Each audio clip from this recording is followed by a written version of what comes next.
Alright, today we're going to talk about families of graphs, and generally we talk about you have a regular old graph y equals f of x, and in this case we're going to do y equals the square root of x, just because that one is probably the easiest one to see what is going on when you graph it on a graphing calculator.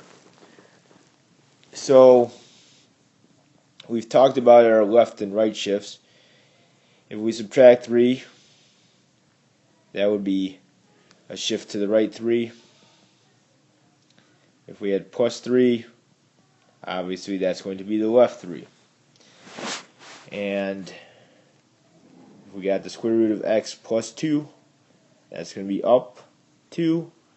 And y equals the square root of x minus 2 is down 2. Y equals negative square root of x is going to be, well, we would multiply the y by negative 1, which means this would be a reflection over the x-axis, and y equals the square root of negative x, that would be a reflection over the y-axis.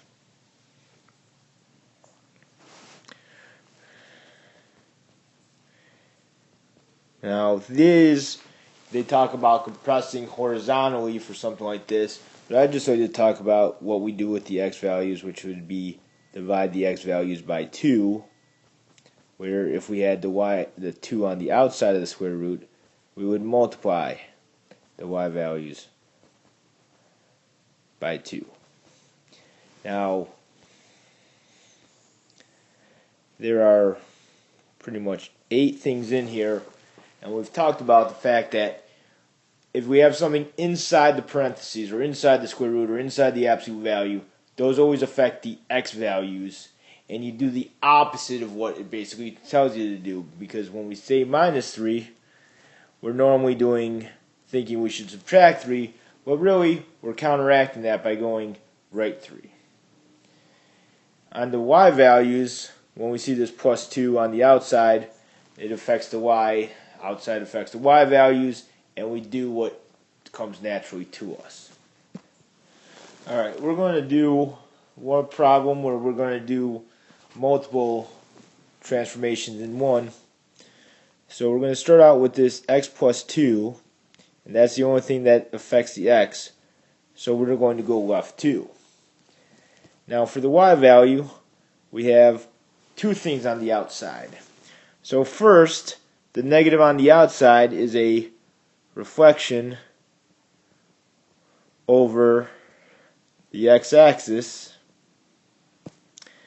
and then because we multiply before we subtract, we then go down 7.